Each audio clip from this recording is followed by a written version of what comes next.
So there has been work in progress in the community for connectivity between the Blueberry Run to Gaetz Brook Greenway to the Little River Greenway to Musquodoboit Trailways. Are you in support of connecting this active transportation rails to trails route? And how would you intend to support this development? I will tell you that pre-2021, before I was elected, if you said to me, what's one thing that you're going to talk a lot about that you're not expecting to talk a lot about, I would tell you the answer on the Eastern Shore is trails, because there are a ton of conversations and opinions on how best to use the trails on the Eastern Shore. They are all unique and they are all wonderful, and I fully support a day when we can get from Cole Harbour to Myers Grant fully connected, whether it's mixed use, shared use, or otherwise.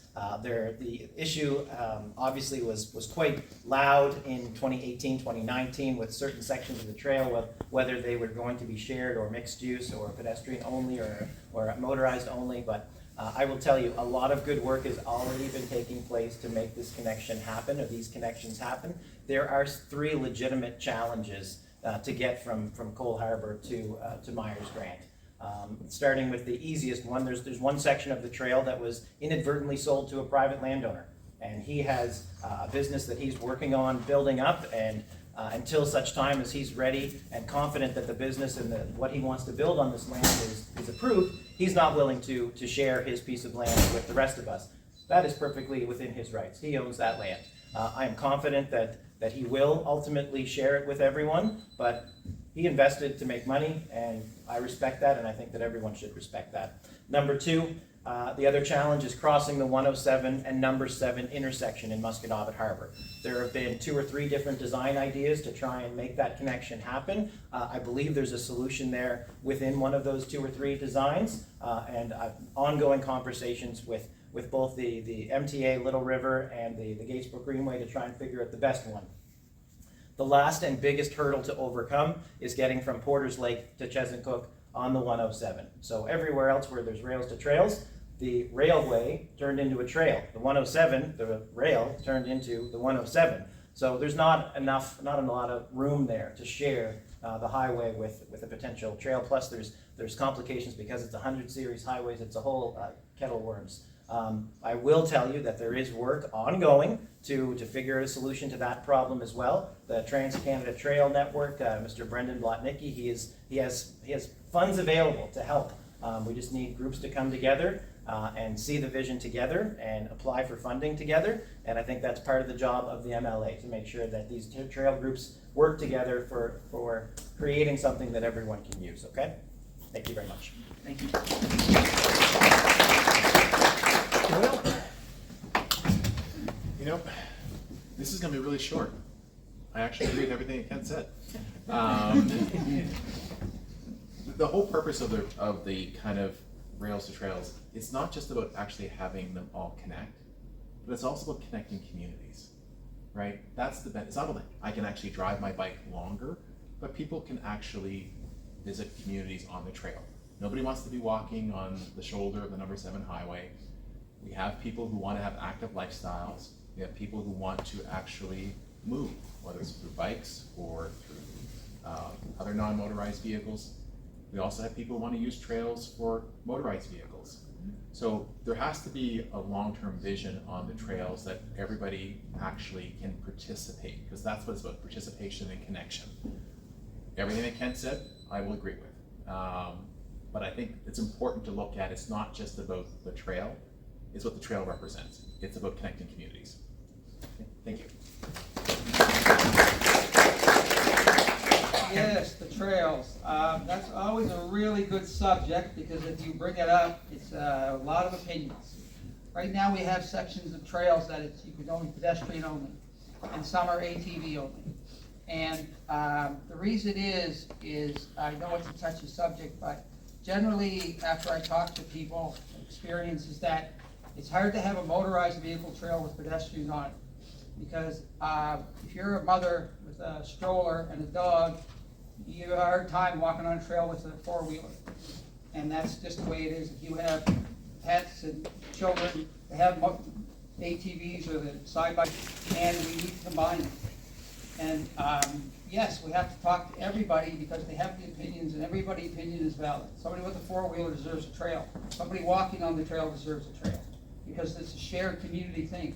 But to have them together, after talking to lots of people and dealing with it, it's a touchy subject, because that's just the way it is. It's a dangerous thing. If you wanted to have you walk your dog and your children on, you wouldn't do it on the number 7 because of the motorized vehicles. I know it's a road, but you still have motorized vehicles, and it's a danger. And, I mean, the ultimate it would be really expensive, would be to have a twin, I call it a twin, where you have them, the trails can be side by side, but they're not together. And I know that's expensive, but the sections that we have, the way it is now, that's the problem, is to connect it all together. Because everybody wants to be able to connect and go as far as they can. But right now, everybody has their little section, and they're not working together. This is what we need to do. And I mean, everybody likes to have the option to do that, but this is the problem. I mean, everybody has, like I say, everybody has their opinions. And it's like the section from where the highway garage is over to the Gaetz Brook Trail. The report there's three different options. There's two at $7 million, and there's one at $22 million. And they actually recommended the $22 million one. But, so it has to be studied, but yeah, people have to work together, and that's what we have to bring them together. Otherwise, we're gonna end up just arguing and fighting, and that's not what we're made of. Everybody should try to work together is what we'd like to do, bring everybody together and figure this out. Thank you.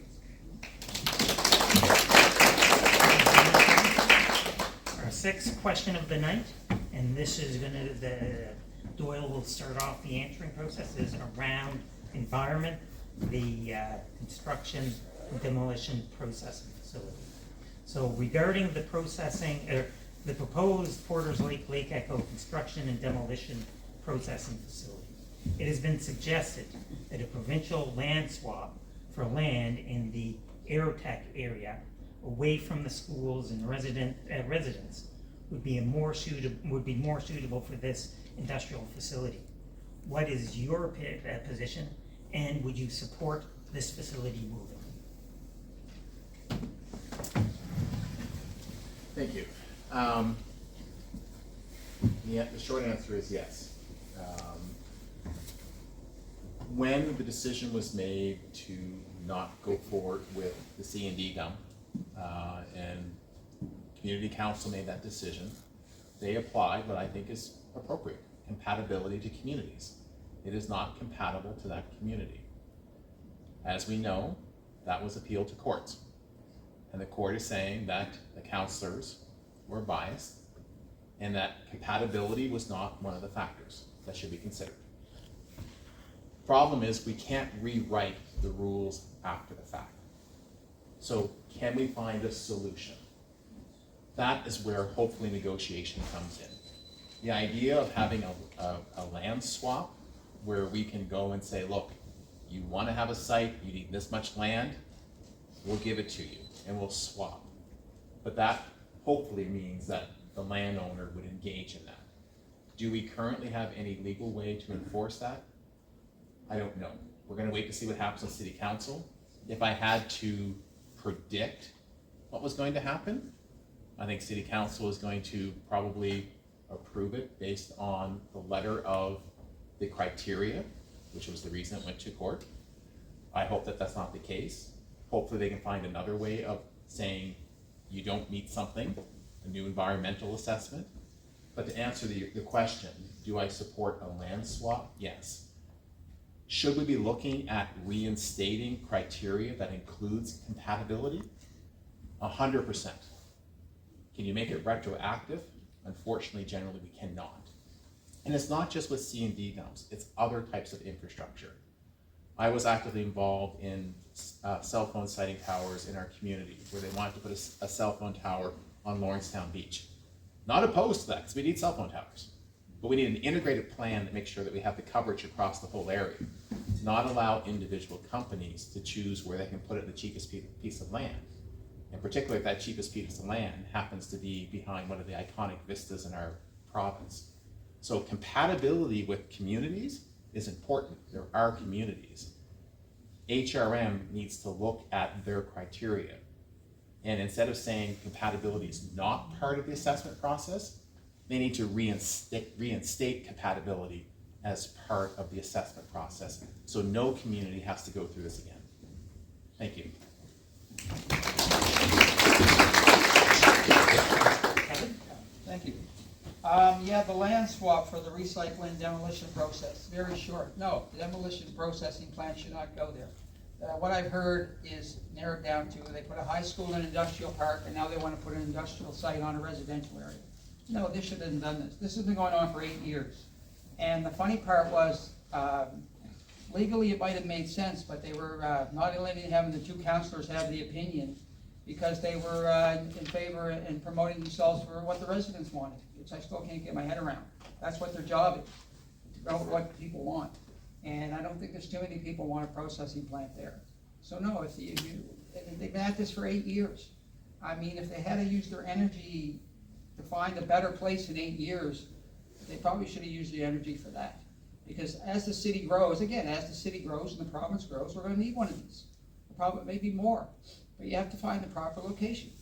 And you don't put industrial plants, in your backyard, that's for sure. Because I know none of us would want it. So the shorter answer is the land swap is a good idea. No, it should not go there. Thank you. Thank you.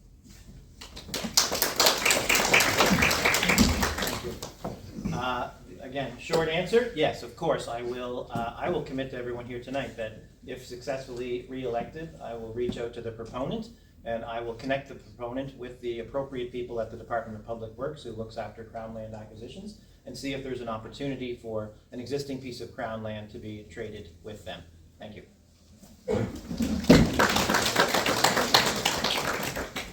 So the seventh question of the night, and this is first directed to Kevin, is economic development question around tourism and business. Tourism is driving economic. Tourism is a driving economic force on the Eastern Shore. However, tourist accommodations occupancy has seen a 4% decline in the last year. With over 160 businesses on the Eastern Shore that rely on tourism, a decline in accommodation occupancy rates represents a decline in those small businesses' income and other businesses that indirectly benefit from the tourist industry. Accommodation business owners have reported feeling burdened due to the Short-Term Rental Act and the changes in the HRM's short-term rental bylaws. Other local businesses have also experienced frustrations and have considered closing doors within the next few years as it becomes more difficult to operate, which directly impacts the local community as they may lose jobs in their communities. What is your vision to boost tourism on the Eastern Shore, and how are you planning to help business owners and accommodations? Yes, very good question, because tourism is one of the major industries here. The job of the MLA and the government is to promote tourism, and we have to do it more and more all the time. I mean, we do promote it well because a lot of us know the area, but for people coming to the area, they have to be able to find the stuff. Everybody just doesn't want to go to Peggy's Cove. We love the Eastern Shore, and why not have them come here? Again, the lodging and the places where people stay is a small business. And again, we have to help small business start up and thrive. Again, you have to look at the total economy. If it's worthwhile to help business start up hotels on the Eastern Shore and they're going to produce money and tax revenue, then that's what you need to do. It has to be something that's fiscally responsible. Like I say, the plan is it's a small business plan, but for all the attractions. We have to promote more attractions along the Eastern Shore. And again, that's another small business that we have to do. As far as the economy and the government, we have to be more fiscally responsible. Like I said before, growing up, the government's talked about fiscal responsibility. And it doesn't seem to be used as much anymore. But like I say, the government, Nova Scotia is $19.5 million in debt. And our interest payments on that are $800 million a year. I know it's not the subject, but it's related to the economy. Their interest payments are $800 million a year. If we had $800 million put towards healthcare, it would surely help. And this is something that kind of you have to look at the whole thing. If we can increase the economy, then we can help with small business and help with tourism. And that'll help all of us to get, keep the economy going. Thank you.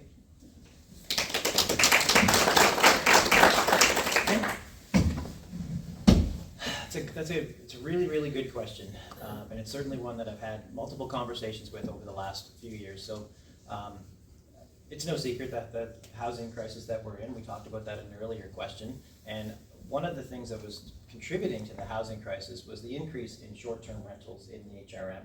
And so both the municipality and the province have taken steps to make it less attractive to own short-term rentals by increasing the fees and making a registry. All of this was not done to harm businesses on the Eastern Shore or harm businesses, but all of this was done through the lens of trying to increase the housing supply for long-term rentals.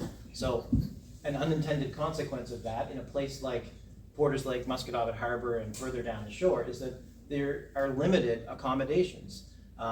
So it is a very challenging question to answer when you look at the balance between helping a business have people stay in the area so they can spend more money, or helping a family have a place to live and rent long term. That's a challenging one to answer. I would certainly be more inclined to lean towards the compassionate answer of course we need more long-term rentals to make sure that those families have places to live so that they can be part of the community and shop at the grocery store and the kids can go to school and all those wonderful things. I stand behind the province's decision to increase fees for short-term rentals. I think we need tighter regulations on short-term rentals as well. Ms. Miles, thank you. In terms of promoting tourism, though, on the Eastern Shore, it's something that I've taken pretty seriously over the last few years. So you may or may not know that there are 2 Halifax-based entities that are meant to work for all of Halifax. And prior to being elected and shortly after election, I made sure to introduce myself to the people at Halifax Partnership. Halifax Partnership is meant to be one of the economic arms of HRM. Obviously, they're centered on downtown Halifax. And you also have Discover Halifax, which is meant to be the marketing arm of Halifax. So both of those entities have representatives that are now dedicated to work on the Eastern Shore. They both have account executives who focus on the Eastern Shore. And wherever possible, I make sure that those entities and those representatives connect with local businesses to help them overcome whatever challenges they may be facing. Thank you.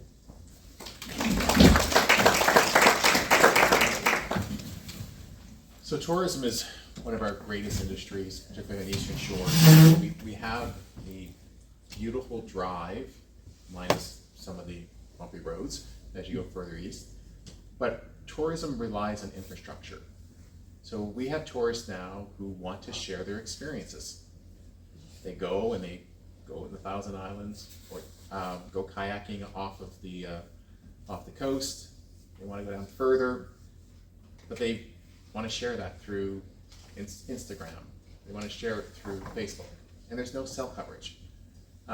People get nervous renting vehicles and getting stuck further on down the shore as you get down towards North River, because I was down there yesterday. I had no cell coverage whatsoever. That's a reality. And when you're in 2024, when you're trying to attract tourists from other areas, it's kind of hard to sell a location with no cell coverage, no internet, limited accommodations, and sometimes bad roads. As we get further east, okay, that's hard. Infrastructure is linked to tourism. We have to invest in the infrastructure to continue supporting our tourism. The other part with tourism is you also need a workforce. And so how do we encourage people to stay in the communities further east? We're not talking here in Porters Lake, but as we get further down, to actually support that tourism industry. For the small businesses, there are things in our platform that will help small businesses. But ultimately, the longevity of that relies on the infrastructure. If we can increase cell phone coverage across the province, improve the roads, people will want to go there. But right now, I think we have people who are reluctant to go there because they are scared of getting stuck in a dead zone. You know, I talked to somebody yesterday, I said, what if I get stuck? I can't call a tow truck where I'm at. So cell phone coverage is key. Back to the short-term rental thing. One of the things I think is important, I agree with Kent about limitations, but there's a difference between the demand in HRM proper and the demand that's further on down the coast.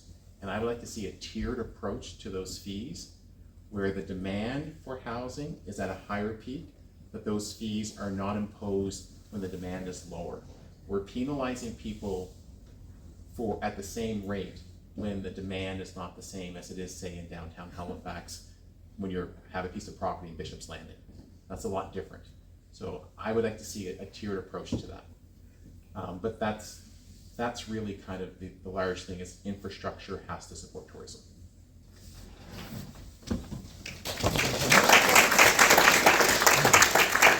The last official question for the night, it's an economic development question, and the first person to answer this will be Kent Smith. So, so Nova Scotia has the highest income tax regime in all of Canada, one of the lowest minimum wage standards, and over the past 2 years, one of the fastest growing costs for housing. These factors are impacting our province's ability to attract and retain skilled workers, entrepreneurs, and businesses that we need for the future economic prosperity of our province and our region. How will your government address these issues? What plan does your government have to retain and attract key industries and innovative entrepreneurs to our region of the province? Thanks very much. The Premier has often said that one of the biggest competitive advantages that our province has is the fact that we're Nova Scotia. And where can you find the beautiful scenery and the coastline and the people that we have in this province? We are our own best marketing agency. But outside of the warm and fuzzy part of it, for young people in the skilled trades, last year we implemented the MOST program, the More Opportunities for Skilled Trades program. That program has been wildly successful at attracting people under 30 to our province and keeping people under 30 in our province. If you are in the skilled trades and under 30, you pay 0 provincial income tax dollars on your first $50,000 of earned income. It is a wonderful program. If you have friends and loved ones who are not, who are under 30 and not in the MOST program, reach out to your MLA office after next Tuesday, and we'll help get them connected. For this party platform, we start with healthcare, and the second after healthcare, our focus is on affordability. And there's not one single answer for affordability. That's why we have several initiatives that we're putting forward to try and make life more affordable for Nova Scotians. The first and most impactful is the 1% reduction on the HST. That is what we can afford to do right now as a province. The second is indexing tax brackets for the first time in our province's history. There's only one other province that does not index tax brackets. So if you're not familiar with what that means, it means as your income goes up, in the old regime, you would jump to the next tax bracket and you would pay a little bit more tax. When your brackets are indexed, they increase with the cost of living. So they increase, it keeps you in the same bracket longer, so thereby paying less tax. We're also increasing the basic personal exemption amount by $3,000, from $8,744 to $11,744. Taking the tolls off the McKay and the McDonald Bridge as a man, you try to do something nice and you get a lot, we've taken a lot of criticism for it. We believe it's the right thing to do right now. And we believe that partly because it's the only toll left in this province. And the Premier said on a call a couple weeks ago that, you know, we can either be a province that has tolls or a province that doesn't. At this moment in time, we're going to be a province that has no tolls on our roads. We're also capping Nova Scotia Power rate increases to the national average. So that will keep power rates as low as they possibly can be for Nova Scotians. So, as I said last night in Moser River when we were discussing, no one of those initiatives is going to make a meaningful impact in most people's lives. But when you package all 7, 8, 9 of them together, hopefully it will make a difference for those who need it to make life more affordable. Thank you.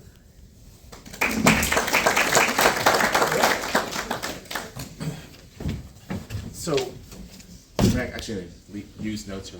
I wasn't expecting that question.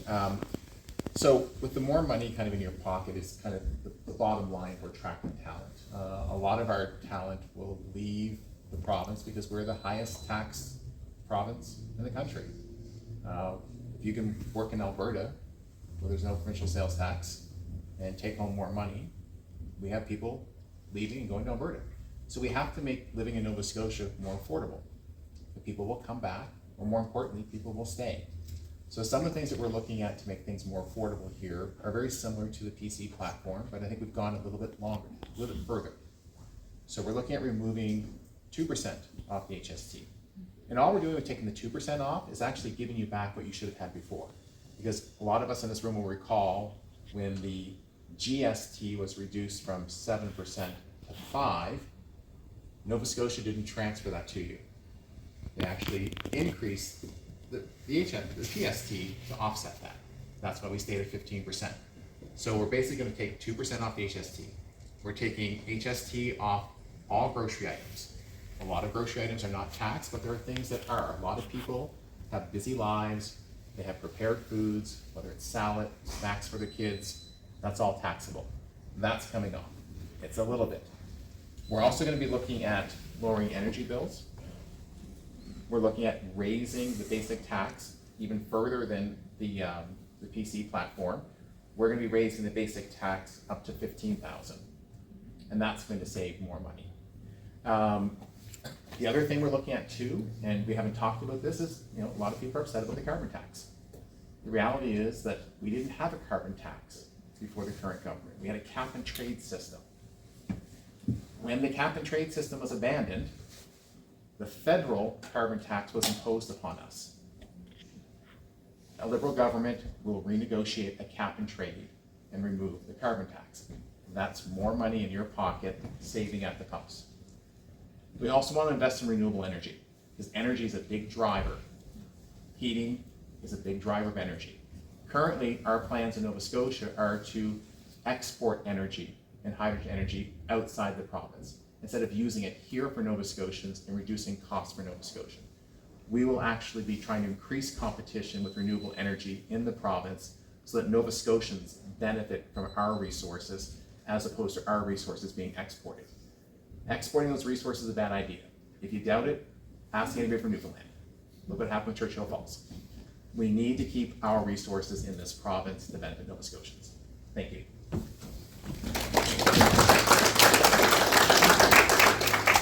Yes, I know it's tax time and a lot of promises were made and it sounds really good in the short term. And I like long-term thinking. So let's see, we're gonna remove the HST by 1%. We just pay it all. And then we'll just take the tolls off the bridges and we won't pay tax at all. Why don't we just do that? I'll promise that. Why don't we do that? Because it doesn't make sense. It's not the right thing to do. Okay, so we take taxes, we reduce the HST, we take the tolls off the bridge. Okay, how are we gonna make that up? We either have to reduce services or we put it on our debt. Like I said, our debt's $19.5 billion in the province total. It's $19,000 for each person. We pay $800 million a year on payments for interest. So why don't we just take all these taxes off tomorrow and you can go save $5 on your tank of gas. And then 6 months from now, when you have to pay more tax in the long run. And it doesn't help the economy because it's just a short-term thinking. You need long-term thinking is what you need.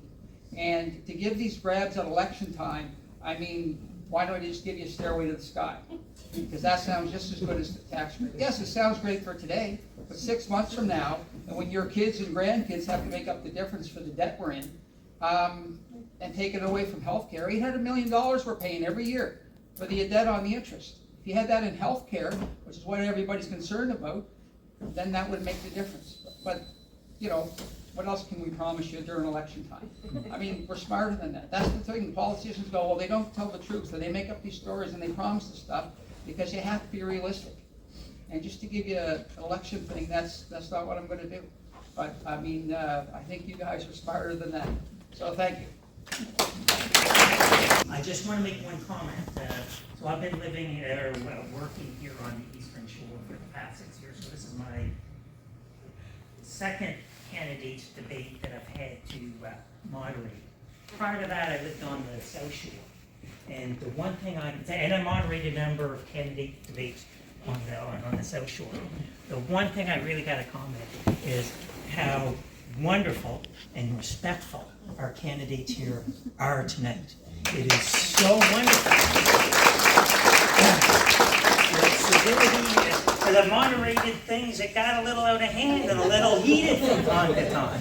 So I always come prepared. So it's really, really good to see this debate or this candidates forum here tonight. So my promise to you guys was to get you guys out by 7:45. So before we ask the candidates for their final summations, we will open it up to the floor. So we do have time for maybe one or two questions. So I see the hand. First of all, Pat. So do you have a question that you wanted to ask? Yeah. Okay. Direct it to one of the candidates, and then we'll sort of. Well, actually, I just have a couple of notes if there's questions in it. But basically, I don't know what happened to the standard voting day promise that we were promised. That came from the Tim Houston-led government. And everybody was surprised when this election was called. And a lot of us were very disappointed. These are comments from a group of people that I've been talking to. That should be taken back and talked about very seriously as to why that promise was not followed through on. What happened to healthcare in the last 4 years? Things were promised bigger change. Some of it did happen, some of it didn't. But now we're 4 years into it, and now some of the comments on TV is that now we're going to start hiring more doctors. Now we're going to start hiring more stuff. I think some of those comments, again, should have been happening before election time, because that's what it sounds like now. Money should be putting into the roads and sidewalk areas. This thing about both the PCs and the Liberals are talking about eliminating tolls on the bridges and tolls on the buses is things that I've heard about. I haven't heard from your NDP party or Green Party. I'm not sure. But the question is, why are we talking about those types of services that are in place? There's nothing wrong with them. We need to collect the money because we have to have maintenance and we have to have workers working on those bridges, safe people working on the buses, changing bus routes to what needs to reach out further into the communities right across the province. So why would you not be able to go back and address that and say, oh no, we may be, we're reaching too far from a money value, and put the money into the programs that we really need. Don't take the bridges apart, tolls. Don't do anything with the buses. Make the rates reasonable. If the bus rates are getting out of hand, that would be the kind of thing. So my question is can you go back to your leaders, have serious conversations, and say before election day, listen, these are not hard and stone decisions. We will consider what the public is looking for. Because I really think that everything that I have seen and heard from studies on it is not going to be the help that we're looking for. We're looking for help on roads, schools, education, and healthcare. Bridge tolls and buses are not gonna help that. So you're directing that to a specific candidate? So I would say the Liberals and the PCs, because I've heard, those are the comments from the two big parties that are having issues on that. Don't think it's really through. Thank you very much for the comments. A little bit to unpack there with, I think I have 2 or 3 questions, and I'll try to give you 2 or 3 answers as best as I can. On the fixed election date, certainly in the upwards of 3,000 doors that I've knocked on so far in this campaign, I've talked about this quite a bit. And I will tell you first and foremost, it was not an easy decision for the Premier to make. But the Premier was clear from the get-go that decisions like this would be made if they were in the best interest of Nova Scotians. So in the present time right now, we are in 3 major fights with the federal government. I don't know if you see, I'm the Minister of Fisheries and Aquaculture. I've been in a serious public battle with the Federal Minister of Fisheries and Oceans on combating some of the illegal fishing in Southwest Nova that could be very damaging and detrimental to our biggest industry. And it has fallen on deaf ears, and she is not offering any additional help or support with respect to enforcement. We're also out fighting with them on the Isthmus of Chignecto, so the piece of land that connects Nova Scotia to New Brunswick.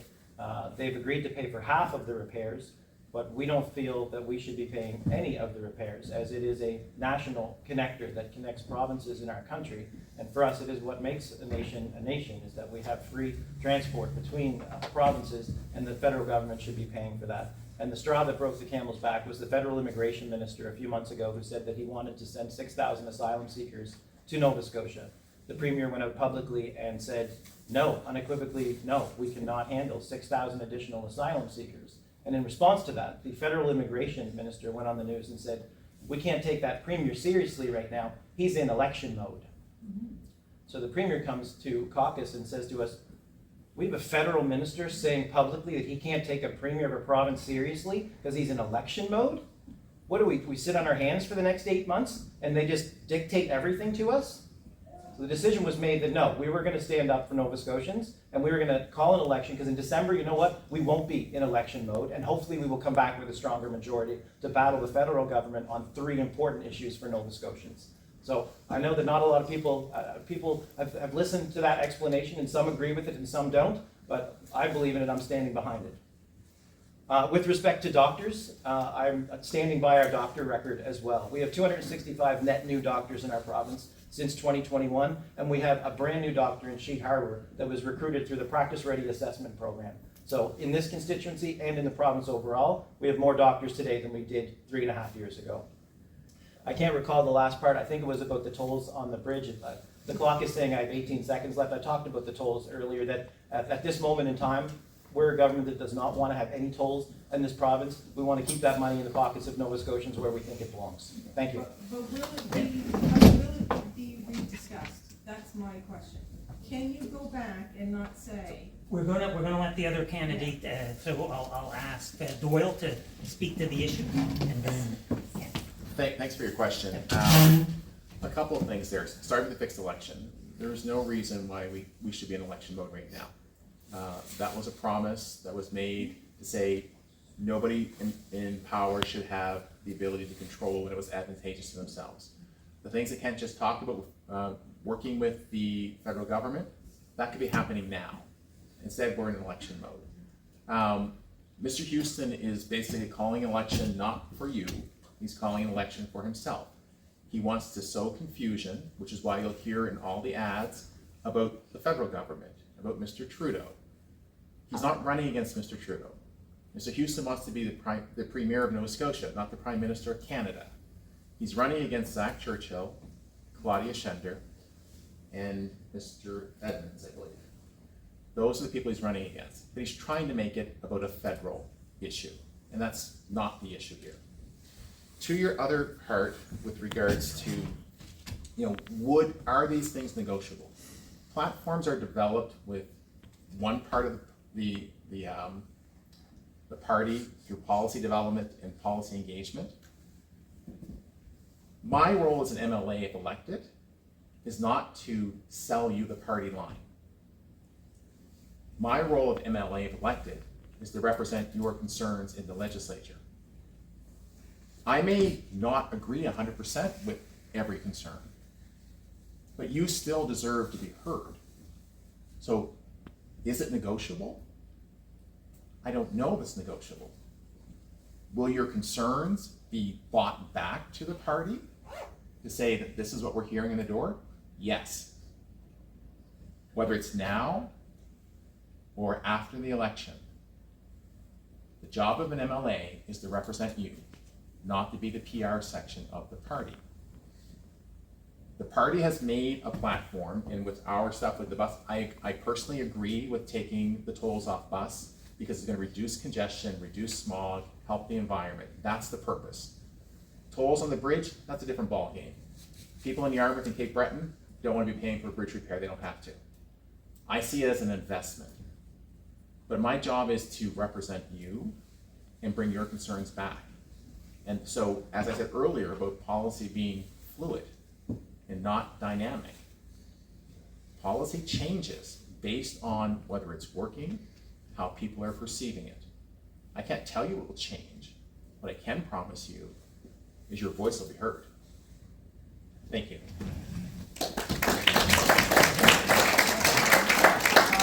Yeah, the stuff that you brought up, the tolls and the vote. The thing about the vote was, which I still can't get over and people are kind of confused about, was the first law that Tim brought in was to have a fixed election date. And then he was the first person to break it. And I don't know why I'm not as upset I should be, because there are people that are really upset. Maybe they're more legal than I am, but that was the confusing part.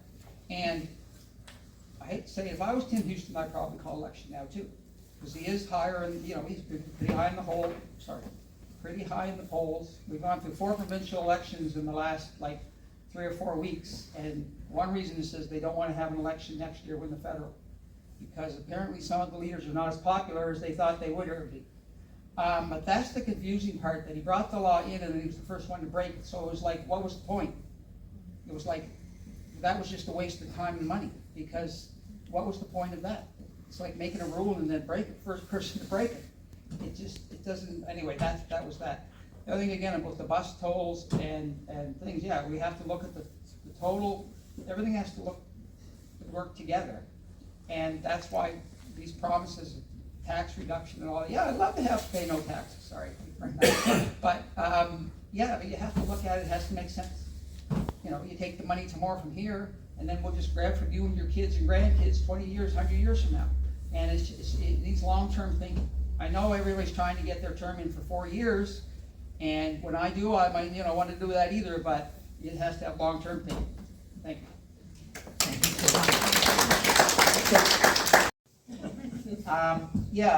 We've heard a lot tonight from 3, we're all very wonderful people. We are, and we're here for you people. That's what our job is going to be. We're looking for a new job on the 26th.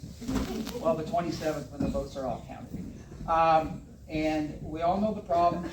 There's health care, there's affordability, there's housing, and I don't know, to me, it's the Green Party. I know it's the Green Party, and we have all those problems in the environment. And us, it's connected, everything's connected. We look at, if you're decided on who to vote for, I wish you would really go look at the values, because that's what we have. And I know the Green Party, as compared to the other parties, it's a newer party in the province. But the values we have are not new. And it's kind of going back to a party of responsible finances and responsible government and good government for the people. That's what we're here for. So my thing is, we've had 15 years from the NDP and then the Liberals and the Conservatives for the last 15 years. And you have to ask yourself, we do live in a good province, and the Eastern Shore is awesome. And you have to ask yourself, is it better than before? And there's a lot of problems. And yes, they've done the best that they can, and they're working their butts off, and they're trying their best. And I'm saying, I'd really like you to look at the values of the Green Party, because that's the way we work, is everything work together. And we're here, and that's what I'm working for, is the people. So when you go in the election booth, I ask you to look at the 4 candidates, think about which is one's better for you and your children and grandchildren, and what we're going to do, and I know you'll make the right decision. Thank you.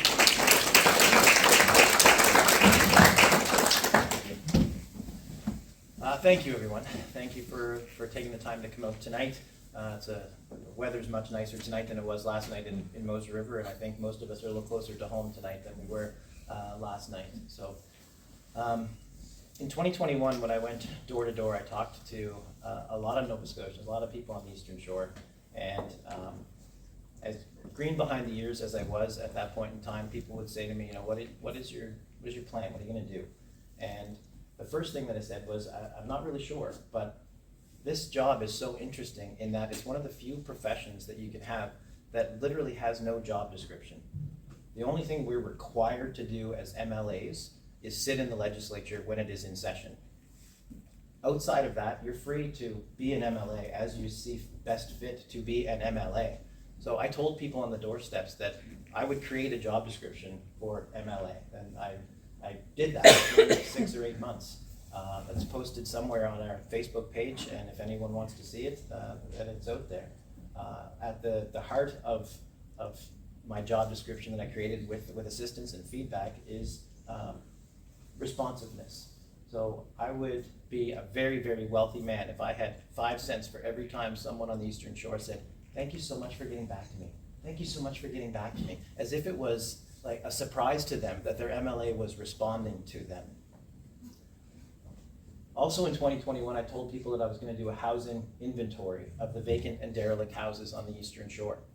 I'm very proud to say that I convinced a deputy minister to offer me an employee for the summer of 2022, and he went and had some background data on some houses that might be underused and might have less value than they used to, and we identified 119 houses that were underused and vacant on the Eastern Shore. Sent letters off to all of them, got 30-some responses, and I'm really pleased to say that those 30 individuals who contacted me back, they've all been connected to the Nova Scotia Association of Realtors to help hopefully get those houses on the market, ultimately have them change hands, ultimately get them back into our housing market as an asset instead of a liability.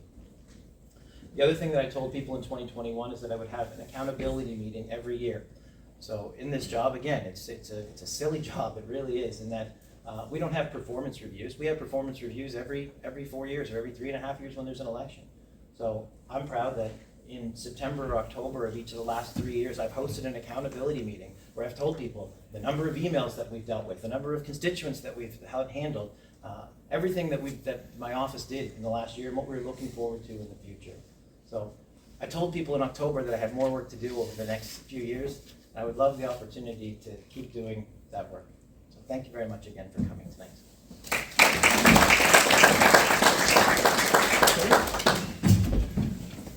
So thank you folks for coming and participating in this. Thank you for the Borders Lake Business Association for arranging it. As I said before, I'm not a career politician. I'm a public servant who wants to help. I think I bring a unique view to the issues that are impacting people on the shore. But more importantly, I think I bring a strong voice. I have a reputation for challenging the status quo. Some people think challenging is not being a team player. I think challenging is helping us be the best that we can be. And one of the things that I am going to commit to people here is that my seat in the legislature will be your voice.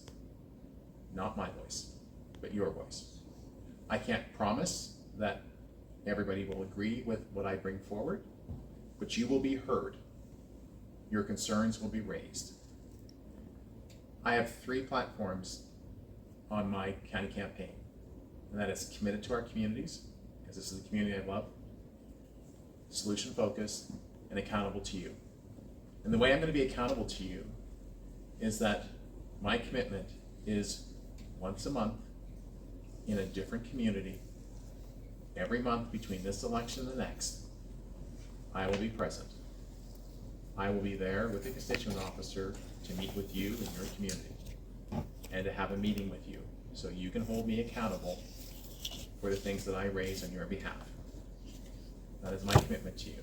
You should have an MLA who is present. I've lived in East Lawrencetown for 30 years. We have a big community center. We've had one MLA come to our community center, and that was Kevin Murphy about 5 years ago, and had a town hall meeting at the Lawrencetown Community Center. I have never had another town hall meeting that I was invited to or was aware of. But I will be present in a different community every month so that no community feels that they have been forgotten. I will be your voice, and I will be transparent. What I mean by transparent is I'm going to make sure that we support things that hold us accountable, like working within the confines of the Auditor General, making sure information is available, and that you are informed. I want to thank the candidates here tonight. I think we've had a great discussion. We've given you different views of who we are, of who our parties are. We all share the same interests. We all are in this for the right reasons. We honestly believe that we can help improve our communities, and everybody who puts their hand up should be, commended. At the end of the day, you have to make a decision of who you think is the best voice for you. Thank you for your time. Have a great evening, folks.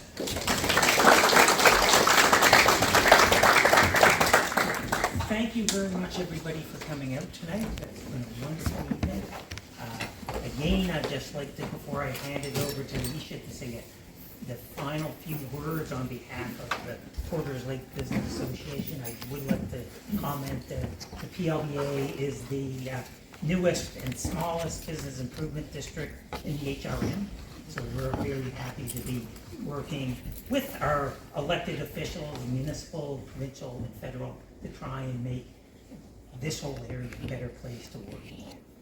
So that being said, as it's already been said, I'll say it again, as somebody who's been married to a politician of somewhat involved in municipal politics, it is tough to put your name on the ballot, and I respect each and every one of the candidates here tonight for putting their name on the ballot. And as I say, who we elected, it's once again, as I say, it's so nice to hear such camaraderie and level of agreement in many cases, in a lot of cases, in regards to the various candidates. And I think whoever we elect will be a great candidate for the region. So without further ado, I'm just going to hand it over to Alicia to say a few final words on behalf of the PLBA as our executive director. And we'll be around here for about another 15-20 minutes. So if the candidates if you want to talk to the candidates one-on-one, please feel free to do so. Yeah, I think you mentioned a lot of it, but I just wanted to thank you guys for coming, and thank you to the candidates who accepted the invitation. Just a little bit more about the PLBA. As I mentioned earlier, we host networking meetings, and we try to advocate for businesses in Porters Lake, but also on the Eastern Shore. So if you know any businesses that might be interested in joining us, please visit our website, porterslakebusiness.com, or just follow us on social media and reach out. And we have a networking meeting this Thursday at the Hungry Beagle at 9 a.m. So if you feel like coming in the morning, feel free to come. All right. So thank you, everyone. So I think we can end here. Thank you. Feel free to talk to us.